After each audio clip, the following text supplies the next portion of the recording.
झारखंड पर्यटन नीति 2021 का मुख्यमंत्री हेमंत सोरेन ने शुभारंभ किया। निवेशकों को निवेश करने का न्योता दिया और कहा कि झारखंड में पर्यटन क्षेत्र में अपार संभावनाएं हैं। नेतरहाट बेतला दलमा को पर्यटक स्थल के तौर पर और ज्यादा बढ़ावा देने की बात कही। लाइसेंस प्रोत्साहन और सब्सिडी के लिए सिंगल विंडो सिस्टम की बात कही है। सीएम ने पर्यटन के क्षेत्र में निवेश के लिए सिंगल विंडो सिस्टम पर बात की। 20 से 25% सब्सिडी 10 करोड़ तक। 5 साल के लिए नेट जीएसटी में 75% रिम्बर्समेंट। 5 साल के लिए होर्डिंग टैक्स में छूट। बिजली की स्टाम्प ड्यूटी का रिम्बर्समेंट। एसटी/एससी, दिव्यांग और महिला निवेशकों को विशेष छूट दी जाएगी। झारखंड में पर्यटन को बढ़ावा देने की कोशिश, इस पर एक पहल की गई। धार्मिक, पर्यावरण और खनन पर्यटक पर फोकस रहेगा सरकार का। धार्मिक स्थल के तौर पर विकसित होंगे पारसनाथ, मधुबन और इटखोरी।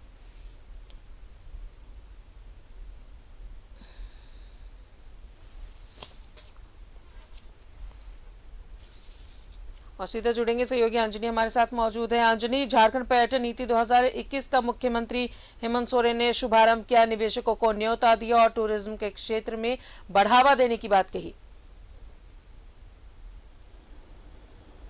देखिए, झारखंड गठन को 22 साल होने को है और ये ऐसा लग रहा है कि ये पहली बार एक टूरिज्म ठोस नीति बनाई गई है, जिसके तहत झारखंड में कैसे राजस्व की प्राप्ति हो, इसको लेकर एक बड़ी पहल है राजदा।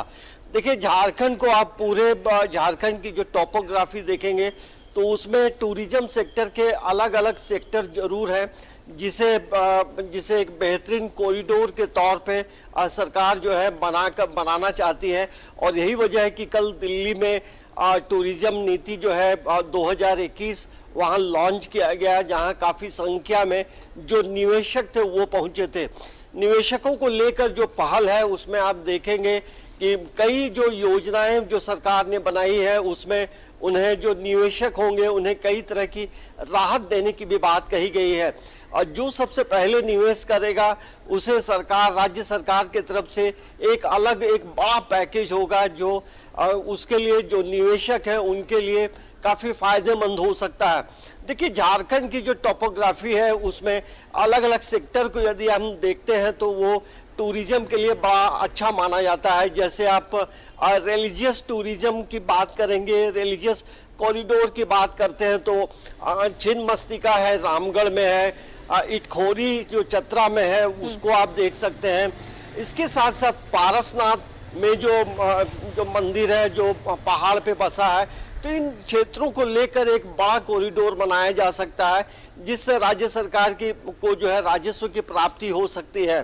क्योंकि आप देखेंगे कि देश के कई ऐसे राज्य हैं जिन्हें टूरिज्म से काफ़ी राजस्व की प्राप्ति होती है और झारखंड में भी होता है। लेकिन झारखंड की जो टूरिज्म नीति है उसको यदि बेहतरीन तरीके से जमीनी धरातल पर यदि उतरता है तो सरकार को काफ़ी राजस्व मिलेगा।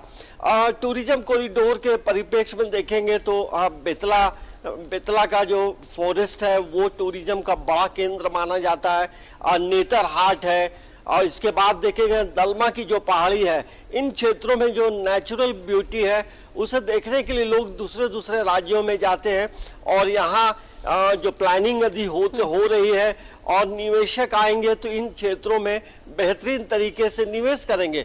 तो और इसके साथ आप देखेंगे तो एक स्पोर्ट्स टूरिज्म भी जो है झारखंड में एक नया कॉन्सेप्ट हो सकता है। क्योंकि आप देखेंगे रांची में एक बड़ा एशिया स्टेडियम है जहां वनडे इंटरनेशनल मैच होते हैं। तो ये वनडे इंटरनेशनल मैच में पूरे देश से और विश्व के कई देशों से लोग देखने आते हैं।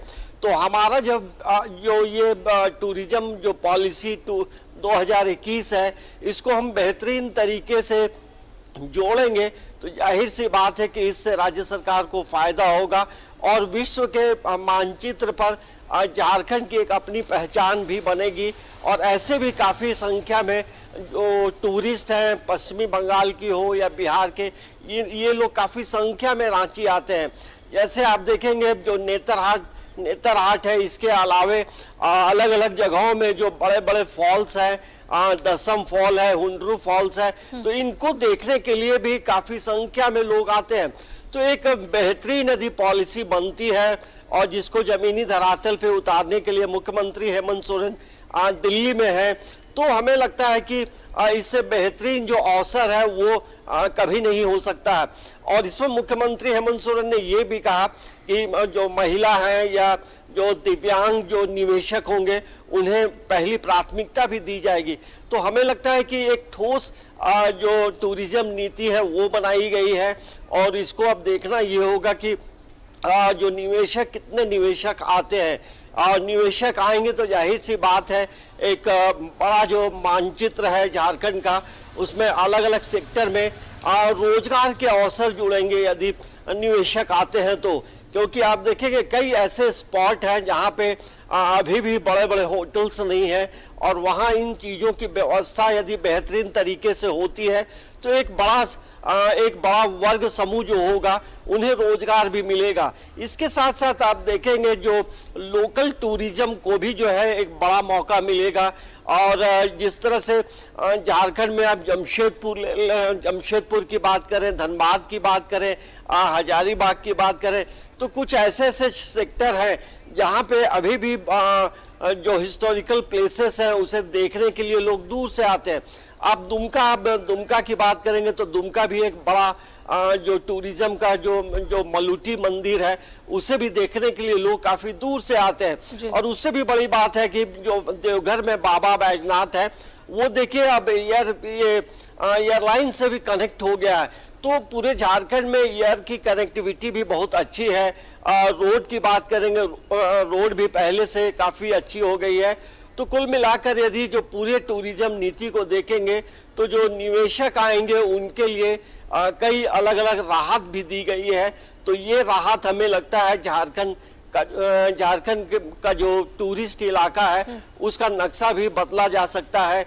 और यहाँ पे जब बाहर के टूरिस्ट आएंगे तो कहीं ना कहीं हमें लगता है कि एक अन्य राज्यों के साथ भी कनेक्टिविटी बढ़ेगी और उसके समय के बदलते समय के अनुसार भी कई नई चीज़ों को एडॉप्ट किया जा सकता है। तो ये जो टूरिज्म पॉलिसी बनी है इसकी पहली प्राथमिकता तो ये है कि कैसे राजस्व की प्राप्ति हो। दूसरी बात है जो अच्छे निवेशक आएंगे तो वो अपने अपने क्षेत्र को जरूर डेवलप करेंगे।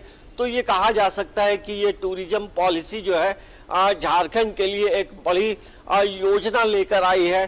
तो आने वाले समय में यहाँ टूरिज्म के जो अलग अलग जो सेक्टर्स हैं वो उसमें काफी तरह के बदलाव हो सकते हैं। चलिए, तो ये बदलाव भी बेहद जरूरी है अंजनी। टूरिज्म के क्षेत्र में झारखंड को बढ़ावा देना, निवेशकों के लिए सिंगल विंडो सिस्टम की बात कही है सीएम ने, तो जाहिर तौर पर एक अच्छी पहल है पर्यटन के क्षेत्र में। बहुत बहुत शुक्रिया अंजनी आपका तमाम जानकारियों के लिए। तो कल झारखंड पर्यटन नीति 2021 का सीएम ने उद्घाटन किया।